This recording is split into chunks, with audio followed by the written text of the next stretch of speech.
Good morning, friends. Yesterday we were reminded that true believers, honest to goodness Christians, do indeed struggle with unbelief. But the one who truly belongs to the Lord will acknowledge that unbelief rather than excuse it or try to validate it, and then they will ask God to help them overcome that unbelief with belief. And so today we want to consider how that happens. How does unbelief turn into or be overcome by greater amounts of genuine belief? Well, one tactic that seems to be widespread in the evangelical church today is to do something similar, no, not the same, but something similar to what the scribes and Pharisees did that we talked about on Sunday, which is to ask God to give them a further sign. Now, we already know that what the scribes and the Pharisees did was wrong. It was outright evil, and it was offensive to God, and we talked about why that was. But we, of course, do see the difference. At least there seems to be a difference between what they did and what many evangelical Christians try to do today. Because we know that the scribes and Pharisees, their motivation wasn't to increase their belief, but to validate their unbelief. They were asking for a sign, supremely skeptical that any sign would actually follow, which would then, make them justify their opposition to Jesus. But obviously, that's not the motivation that the evangelical Christians have today. They come with a much more honorable desire, wanting and seeking a sign from God, hoping to find a reminder and a reason as to why they should believe. Now, that is quite a different motivation as opposed to what the leaders of Israel were doing, of course, admittedly so. But unfortunately, it is still a very dangerous desire based on a motivation that nevertheless still falls short of honoring the Lord. And because it is so widespread in the church today, I really want to talk about it. Now, to kind of set this up with a real life example by way of illustration, let me share a story from my own time experience when I actually happened to work at UPS. There was one other guy there that I knew was a Christian, and we would encourage each other. Usually, when we saw each other, we didn't see each other every day. But one day, when we crossed paths, he told me how a previous day he was just having a really bad time. He was really down, and he was really struggling, and so he asked God to give him a sign that everything was going to be okay.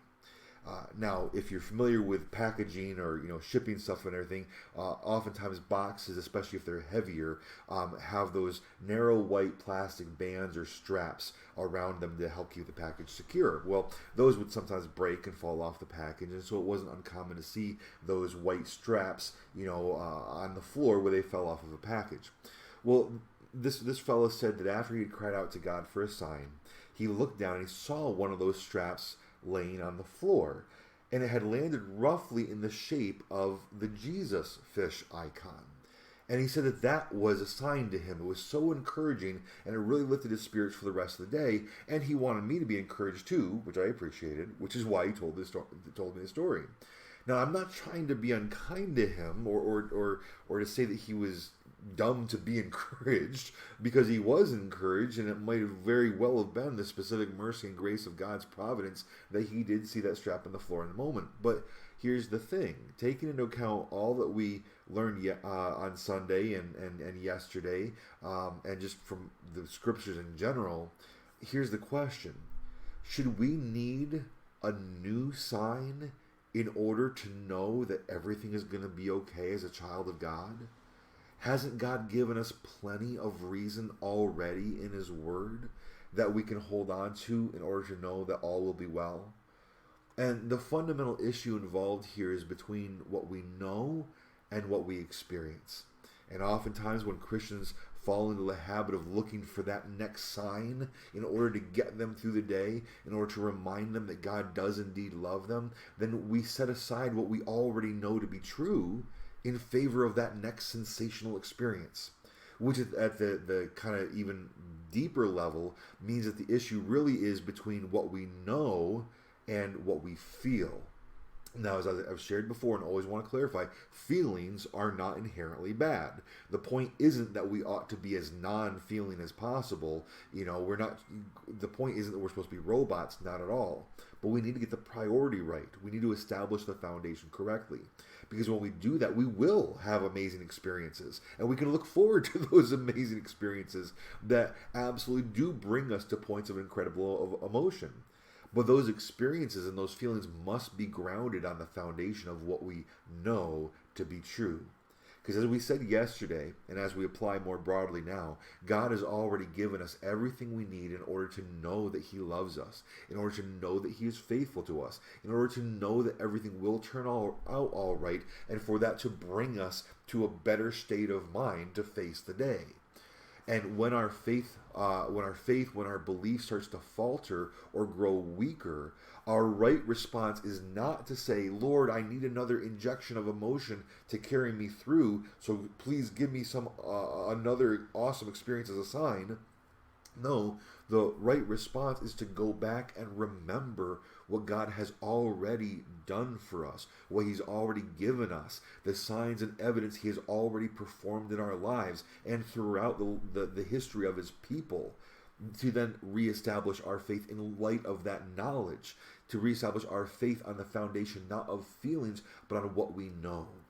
As an example from Scripture itself, we take the way God speaks to the nation of Israel in the book of Deuteronomy as they prepare to go into the promised land, because the people are going to experience hardship and they're going to be tempted to turn away from the conquest of Canaan.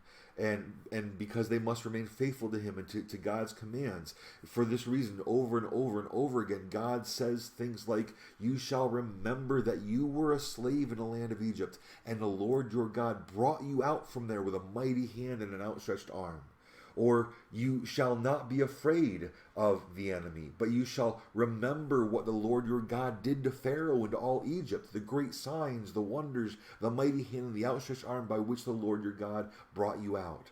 And there's one last example. You shall remember the whole way that the Lord your God has led you these 40 years in the wilderness.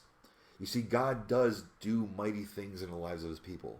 In this way, the life of the child of God, both back then and today, becomes ever more full of signs that point to God's faithfulness. But as we see here in the book of Deuteronomy, and there's many, many more examples we could look at, it is clear that when doubt or fear creep in, and which are things that essentially indicate a struggle with unbelief, well, on this occasion, God tells His people that the way to overcome that unbelief isn't to demand a new and fresh sign as a reminder that God is with them, but to remember the signs and the things that God has already done. In Israel's case, when they feared the enemy in front of them, God told them to remember what God had done to the enemy that now lies behind them. If they have anxiety concerning the road ahead, what to do, when to do it, how to do it, they need to remember that it was the Lord who guided them through the wilderness for 40 years. And if He can guide His people in the wilderness, certainly He can lead them in the land of milk and honey. Remember what the Lord has done. And here's the thing. Here's the biggest problem of why it's hard to do this. Because when we receive signs, as we do, okay, God does things throughout the Christian life. We'll talk about that more in a minute here. But those signs themselves are sensational. And clearly God does give those signs. Back to Israel, the 10 plagues God used to bring Israel out of Egypt were just as much signs for His own people to trust Him as they were to defeat the enemy. The miracles Jesus performed were just as much signs given for people to trust and believe in Him as they were to grant the physical benefits of healing. So again, God is not against giving signs, giving people reason to believe. And these things are sensational. To state it more plainly for my purposes, these things appeal to the senses. But after the specific events take place, and the sign, the actual occasion of the sign begins to recede into the past, the experience slowly fades. And thinking back and remembering them doesn't always bring back the same sensation, the same feeling, which becomes problematic for many people because they want the sensation, they want the feel of that fresh and new emotion. And so that leads them to then seek a new sign to experience that same sensation again. And there's honestly nothing wrong with longing to experience the power of God at work in your life on an ongoing basis. But here's the thing. When we start seeking new and fresh signs so that we can have those sensational experiences, we are essentially saying that the only times that we're going to acknowledge that the power of God is actually working is when we personally feel it. Which means that unless we have a personal experience, unless we have an emotional encounter, then we assume God's power is not at work. And when we get to that point where we figure where if we're not having an emotional experience, we equate that to God's power not being at work, then whenever we're not having an emotional experience, our belief wavers. Do you see how that kind of works? And far too often, this leads people then to seek those emotional experiences just to maintain the feeling that God is at work, that God is still powerful. And so they then start going to and using and accepting unbiblical ways of getting those emotional experiences. This is why so many so-called Christian churches in the evangelical world have worship service centered entirely on whipping the people into a heightened emotional state, because it's almost like a drug, because it's not about knowledge, it's not about what is true, it's just about getting the emotional experience to carry you along and convince you that everything is going away, to convince you that yes, God does love you, and yes, he is still faithful. And again, I always want to clarify that this does not mean that our worship services ought to be empty of emotion. No, emotion itself is not the enemy, but the pursuit and the desire for emotion and a heightened experience rather than the truth. When people are willing to set aside the truth or not even concern themselves with matters of truth simply in order to get experience and to get that emotion, that is the enemy. Because truly, if there is no emotion whatsoever in our worship services, then I dare say we haven't worshiped. But again, we must have things in the right priority, using the proper things as our foundation. And that foundation is not feeling, but truth. Because the truth is that God is powerful, and He is faithful, and He is working in your life whether you feel it or not, whether you experience it or not. And the way we overcome unbelief with belief is not by demanding that God give us a new and fresh experience to lift us to higher heights, to charge up some emotional belief battery. No, we do what God has always commanded His people to do. We remember what He has done for us. We remember the truths that He has already given us. And we remember that God does not change. So if it was true back then, and He gave the promise back then, then it is just as much applicable to us. And rather than testing God by seeking more signs for Him to prove His love for us again, we trust Him, because He has already proven His love over and over and over again. Because, again, like on Sunday, if we keep on seeking more signs, aren't we essentially saying, God, what you've already done simply isn't good enough? I need more. Friends, having been saved by God, having His word to hold on to, God wouldn't have to do anything more than that in our lives at all, and we'd still have every reason to trust Him and bolster our belief in Him. Now, according to His grace, and with this I'll close, but according to His grace, we can see Him working in our lives all the time. We can see His goodness and His faithfulness, certainly in 2020 hindsight. And as we grow in maturity, we start recognizing more and more how He is being faithful even in real time. And so, yes, there will be more signs coming. The idea that I'm saying that we ought not demand more signs doesn't mean that in God's grace He won't give us more signs.